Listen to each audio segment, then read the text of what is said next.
Next let's see urban planning. First we have the historical precedents, which is in the ancient times there was almost no planning. Exception was IVC, which was planned in the medieval periods. The focus was on beautification, for example forts and gardens. In the British times it was about managing layouts like civil lines and central vista, but it ignored the central parts of the city. So all these areas it was focused on the physical planning because no resource constraints, no environmental issues, narrow development concept and focus on grandeur. But in the modern times there is need for social planning because for resource there is a limits to the growth. For environmental issues, because of climate change more and more disasters happening, therefore standard framework must be included. And narrow development concept is now turned into inclusive development concept, and instead of grandeur we must focus on sustainable development goals. Next, we have the elements of urban planning, which are physical planning, for example, land use patterns, social planning, like addressing poverty conflict, planning for neighborhood, like development of suburbs, RUF, greenbelt, etc. Slum clearance, therefore, provide affordable housing, land zonation, there like demarcating green belts and coastal regulation zones. Uh, Addressing traffic and congestion via public transport, green mobility, waste management by treating the sewage and industrial waste, and disaster resilient by following sender framework. Next, some contemporary concepts in urban planning. We have the urban sustainability concept, which must be sustainable environmentally, economically, and energy sustainability. This will lead to urban areas being able to grow and develop and serve the generations after generations. Next, the city must be disaster resilient. So follow the Sendai framework, build back better. Also, because of climate change, the disasters will keep on increasing. Next, economic resilience. The economy should be diversified. Therefore, there must be multifunctional towns rather than monofunctional towns. The city should have ability to innovate and change, and also robust institutions must be there in the city, like bankings and urban local bodies. Next, it should be a clean city, that is waste and pollution management. Cities carrying capacity must be respected, and also it must promote circular economy, that is recycling. Next, we have the smart city, which is we should use the ICT, for example smart city scheme. Participative decision making must be there, for example Swachh Bharat Abhiyan, and quality of life must be there, for example ease of living index. Next, we have models of urban planning. There are two old models, which are garden city model and grid-based planning, and new models are urban clustering and transit-oriented model. Let's see the garden city model. This was given by a British person named Howard Ebenezer in 1898. So he wanted to solve urban pollution and urban poverty.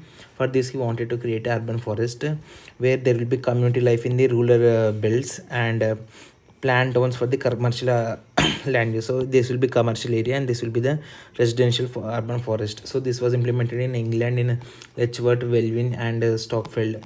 So next we have the grid-based planning, which was an American concept. It has perpendicular streets, therefore the sectors will be self-contained. For example, this is the hospital sector. It will be self-contained in this area itself. So if we want to plan another hospital, we have to go here. So this will have two types of segregation, that is residential and commercial. So this will be residential area and this will be commercial area. This can be seen in Chandigarh. Next, we have the new urbanization, that is this model of sustainable urbanism. This will focus on building social and cultural elements like community centers, heritage centers, community living, focus on community living, ethnic diversity increasing, and cultural tourism. Also, it will focus on increasing walkability, the which will reduce the traffic and congestion, and reduce the pollution and increase the standard of living.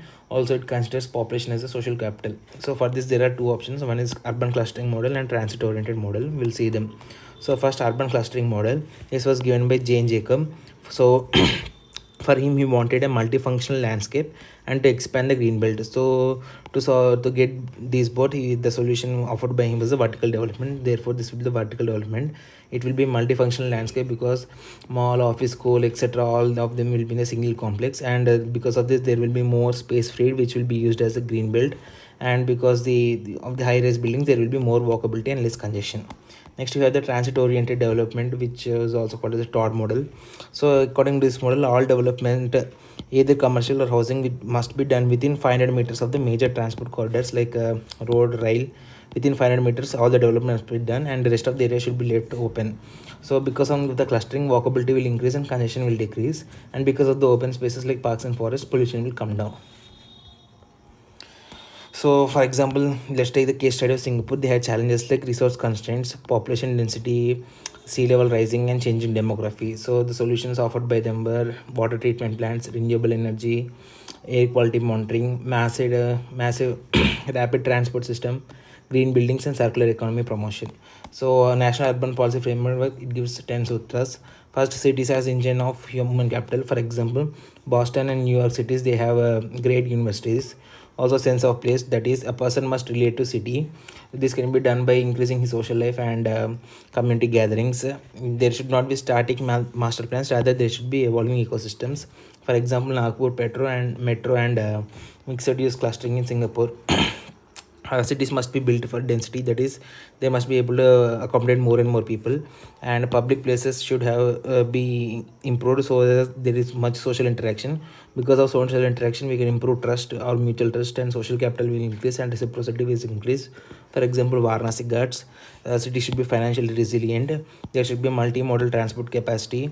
There should be clear and unified leadership. For this, we need to solve the problems of funds, functions, and functional problems of urban local bodies. It should be environmentally sustainable, and city should act as center of regional development, that is the growth pole. Next, according to Sustainable Development Goal 11, the cities we must have sustainable cities and communities, which must be inclusive, safe, resilient, and sustainable. So some of the things given in that are affordable housing, public transport, attention to vulnerable like women and disabled persons, heritage both natural and cultural, following Sendai disaster resilience framework, and air quality, waste management, green and public spaces. So the regional development planning must link urban, peri-urban, rural areas via, there should be economic link, there should be social link, and environmental link. Therefore, all these three areas must have all these three links.